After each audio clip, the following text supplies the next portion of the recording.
Turkey was in secret talks with Pakistan for nukes, परमाणु हथियार लेने की तैयारी में था पाकिस्तान से। Narendra Modi S-400 missile system अपने पीछे खड़ा करके और खिताब कर रहा है अपने लोगों से। They were in a secret talks with Pakistan for nukes, जो बेचारे ब्रह्मोस ने सारे पानी फेर दिए। ये आपको नजर आ रहा है मोदी, ये आपको मेरे लेफ्ट शोल्डर के ऊपर S-400 मिसाइल नजर आ रहा है, उसका एक सेटअप। ये हमने दावा किया कि हमने ये 2 तबाह किए हैं। उधमपुर की बेस पे जाके ये खिताब कर रहा है और देखें दुनिया को दिखाने के लिए पीछे अपने S-400 खड़ा किया और हमने इसी बेस पे S-400 की तबाही का दावा किया। पूरे भारत में इस वक्त टर्की बॉयकॉट चल रहा है। I am very Ease My Trip हो, ज़ियागो हो या फिर पुणे के एप्पल ट्रेडर्स हो, उदयपुर के मार्बल ट्रेडर्स हो, हैल ने भी एक अपना कॉन्ट्रैक्ट टर्की के साथ रिसेंटली कैंसिल किया है। कह सकते हैं कि टर्की और तैयब उर्दवान के लिए एक बहुत बड़ी परेशानी पैदा हो चुकी है। टर्की जो है वो पाकिस्तान का ही एक बड़ा वर्जन है। बोथ आर फेल्ड स्टेट्स, दोनों ही बहुत ही फ्रस्ट्रेटेड हैं। वो पूरे जेस्चर दे रहा है, यहाँ में कह रहे हैं जी हम जीत गए हैं। मोदी ने तो सब कुछ हासिल कर लिया, आपका पानी उसने बंद कर दिया, आपके 50 बंदे उसने मार दिए, हम कौन सा जीत गए भाई। आपको पता है कि टर्की और आज़रबाईजान ने पाकिस्तान का साथ दिया है इस इंडिया और पाकिस्तान की वॉर के बीच। टर्की लिटरली बेग कर रहा है कि प्लीज आप लोग जो भी यहाँ पर कर रहे हैं ऐसा मत कीजिए। टर्की जो है it will be considered as an enemy country in India now.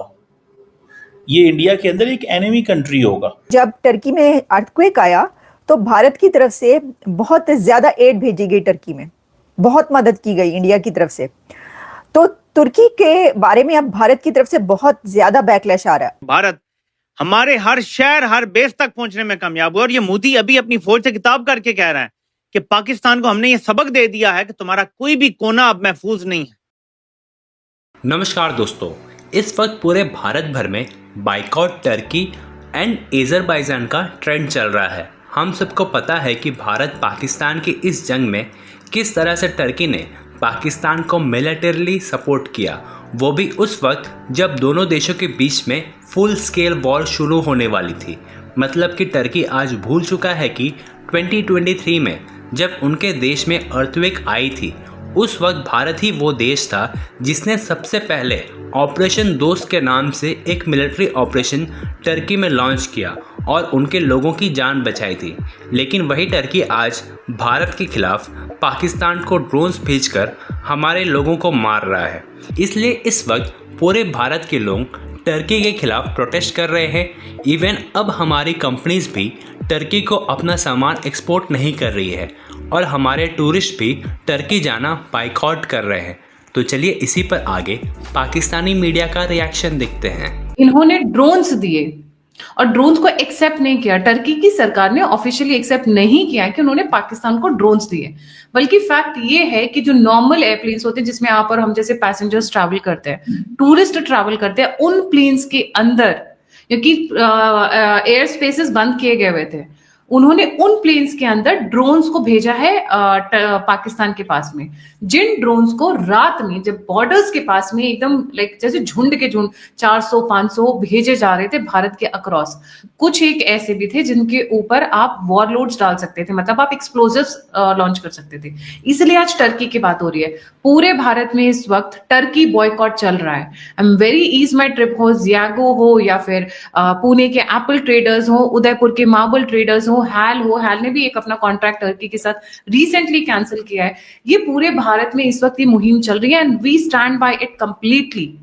It is not just small boycott, it is much more than that. Abhishek, मैं मनीष को भी लेकर आ रही हूँ। अभिषेक ऑफ द रिकॉर्ड बता रहे थे कि ये जो हम टूरिस्ट है इससे इनको फर्क नहीं पड़ेगा। क्यों फर्क नहीं पड़ेगा अगर हम टूरिस्ट वाले अगर बॉयकॉट करते हैं? अभिषेक, ये तो बहुत बड़ी बात है। देखो, हम बॉयकॉट करेंगे, हम चाहे 0.1% ही डेंट मारे, हम मारना चाहते हैं, पर इनको डेंट क्यों नहीं पड़ेगा ये बता दीजिए आप जरा। देखिए, टर्की की हालत पहले से ही इतनी खराब है, उसको ज्यादा कोई खराब कुछ कर नहीं सकता। वो ऑलरेडी भिखारी की तरह घूम रहा है। मतलब आप एक सिंपल डेटा पॉइंट मैं आपको देता हूँ। 2010 में 1 लीरा की वैल्यू थी 30 रुपए, 32 रुपए इनफैक्ट। आज उसकी वैल्यू हो गई 2 रुपए। तो जो 15-16 गुना जिसकी करेंसी क्रैश कर गई हो 15 साल में, उस देश का क्या ही फ्यूचर बनेगा। उसका इन्फ्लेशन 80%, लोग कहते हैं ऑफिशियल 80% है, अनऑफिशियल 400% है। सो उसकी ना कोई इकोनॉमी है, ना कोई करेंसी है, ना कोई क्रेडिबिलिटी है। वहां जो सेंट्रल बैंक है उसने अपना इंटरेस्ट रेट बढ़ा के 50% कर दिया है। अब मतलब आप बैंक में पैसा रखोगे तो 50% इंटरेस्ट मिलेगा। क्यों 50% क्यों इंटरेस्ट मिलेगा भाई? कोई देगा हमारे देश में 50% इंटरेस्ट देता है कोई बैंक? क्यों? क्योंकि रुपए की वैल्यू है। लेकिन जिसकी इकोनॉमी की कोई क्रेडिबिलिटी नहीं, तो वो ऐसे ही बचेगा ना, बोलेगा मैं तुम्हें 50% इंटरेस्ट दूंगा। क्योंकि नहीं तो कोई 1 रुपया भी नहीं देगा उसको कि चलो कोई 50% इंटरेस्ट के लालच में वो बोलेगा चलो रख देते हैं 2 रुपए इसके। सो क्योंकि रिस्क इसी को बहुत हाई है ना। इसी आपने को बैंक में रन पैसा में रखा, वो आज पैसा रखा, कल सुबह होते होते वो बैंक वहां रहेगा, वो देश वहां रहेगा, कुछ क्रेडिबिलिटी नहीं है। तो उस रिस्क को बैलेंस करने के लिए बैंक को क्या करना पड़ेगा? उसको कोई बहुत ही जबरदस्त इंटरेस्ट, हम बैंक में पैसा रखते हैं, हमें 4% 5% इंटरेस्ट दिया जाता है, क्योंकि मुझे पता है कि कल भी स्टेट बैंक ऑफ इंडिया यहीं रहेगा, कहीं जाने वाला नहीं है। लेकिन आप टर्की में किसी बैंक में पैसा रख रहे हैं, कल सुबह तक वो बैंक खुला रहेगा नहीं रहेगा, किसी को कोई आइडिया नहीं। तो वो बोलेगा ठीक है भाई 50-100%, 200%, 500% इंटरेस्ट देता हूँ, 1-2 रुपए हमारे यहाँ भी रख दो। ये हालत है उस देश की। अब आते हैं मेन पे। कुछ एक ऐसी इंफॉर्मेशन निकल कर आ रही है, कुछ बड़े लोग जो जियोपॉलिटिकल एनालिस्ट हैं एंड काफी अच्छे से जानते हैं इनके इतिहास को, and they are very responsible people, वो ये कह रहे हैं कि Turkey was in secret talks with Pakistan for nukes.